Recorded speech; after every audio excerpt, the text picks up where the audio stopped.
and it's time to get down to brass tacks politics, because none of these policies will really come to fruition if we can't get one of you elected.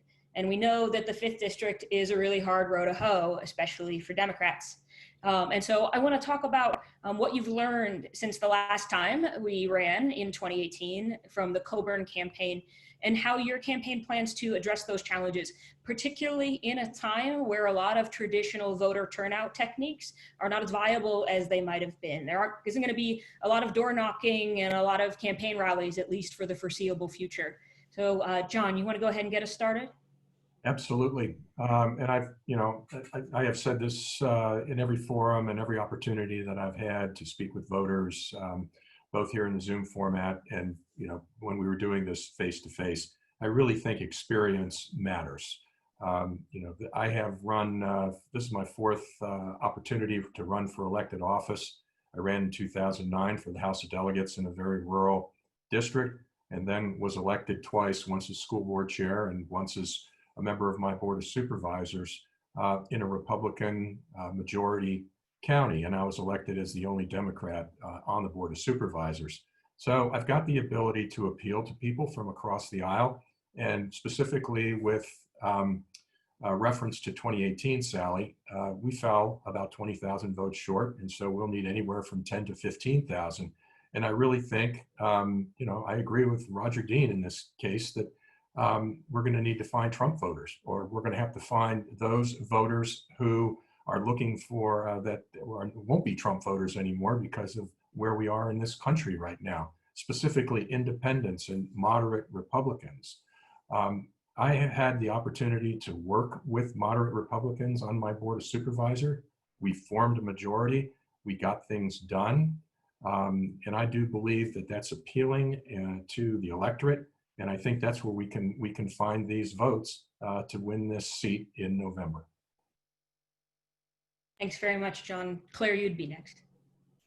So, I think that this comes down to, not shying away from tough issues that Democrats traditionally don't like to talk about in a red district. And, I think thanks to the work, Sally, you and your colleagues did, we're going to have to talk about issues like guns. We can't talk to the gun owners throughout. We can't avoid talking about tough issues. We have got to address this stuff head on. We've got to be able to say, listen, we've got to trim the fat on the defense budget. We've got to be able to say, in order to protect your right to own guns, we've got to protect the rights of our kids in our schools. We have to protect the rights of our families walking through a shopping mall. And I think that, I come from a conservative family around in this district. My husband's family happens to live right down the road, also conservatives, and have lived here for the last 45 years. These are my neighbors. These are people, this is my veteran community. These are people who, and I think one of the things we don't talk about enough is that, that there were a lot of folks last cycle who voted for Tim Kaine in 2018, who voted for Tim Kaine and Denver Riggleman. And those are people that I think with a candidate, they feel like they can trust. We saw voters trust veteran women last cycle in Virginia. Okay, if we have a candidate that voters can trust, that everyone can trust, we are going to outperform Bob Good or Denver Riggleman. Clearly, they're not coming in with the same sort of trust that a candidate like myself would instill. So I think it's about taking on issues directly, and it's about being true to your word. Thank you, Claire. Cameron. Well, there's a survey that's done every year. The 3 most trusted professions in society are nurses, firefighters, and physicians, in that order. And so I think that from the perspective of trust, what people are looking at with our field is that we're all from service professions. So I think that we're going to do pretty well on the trust factor. I want to speak to this idea of Trump voters because I want to be clear, Trump voters, Trump supporters are not a monolith. I worked in the Obama administration. I talk about that all the time, but I also worked in the Trump administration.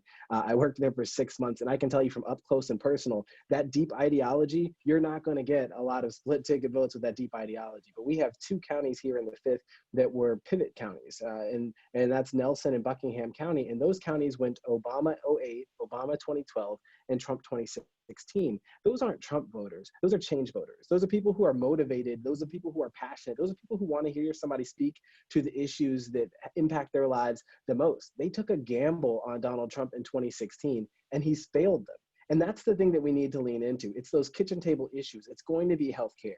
This is the healthcare election. So it's going to be healthcare. The cost of care is top of mind for everybody. It's going to be education. It's going to be jobs in this COVID recovery. And as Claire alluded to, it's going to be trust. Who's going to get us through this crisis? Who's going to get us through these crises that we're facing as a society? People are going to lean into that.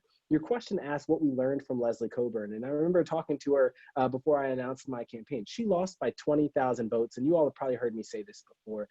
20,000 votes isn't a ton, but there are 33,000 registered Black voters who didn't vote in 2018. So yes, there were Tim Kaine and Denver Riggleman voters, but that was Denver Riggleman claiming to be a moderate, and that was also a low turnout year without a presidential. So I think really rallying our Democratic base is going to be the key. I'm a little uncomfortable with the notion of trying to lean conservative to appeal to Trump voters. I think we need to stick to our guns. We've got the better arguments on our side. Let's just field a full team.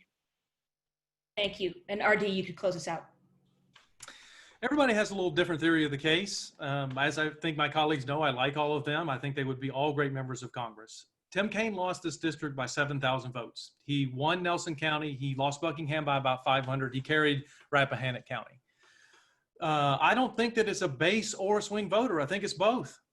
I think you got to energize African Americans around the district. I think you got to go to Campbell County and shoot skeet and get some folks who supported Trump. I think you got to go to Danville and talk about civil rights. I think you got to fight for affordable housing here in Charlottesville. I think you got to go to Buckingham County and say, nobody is going to fight more for you to make sure your kids get internet at their house than me. So this idea that we can just do one or the other is just not true. We've got to fight to make sure our nominee can get to the absolute highest percentage that they can. I think Joe Biden is going to get 46, 47, 48% of the vote in this district because we're a little bit older. And Joe Biden is, the kryptonite that he has on Trump is he's very popular with older voters. But we do have to have someone who engages the base, who gets progressives excited in Charlottesville, who makes the case that, look, our ideas will work. Our ideas are good. Our friend Jason Kander says we can't win arguments we do not make. And that's what I've been trying to do in this campaign the whole time. That's why we talk about a public option. That's why we talk about common sense gun reform from someone whose family was, my dad put me in a tree stand when I was 10 years old. So again, I think all these candidates are awesome. They would all be great members of Congress. The mission that we have in front of us is very clear. We have to get folks on the base excited, and we have to convert some Trump voters so we can have a Democrat represent us in Washington, D.C.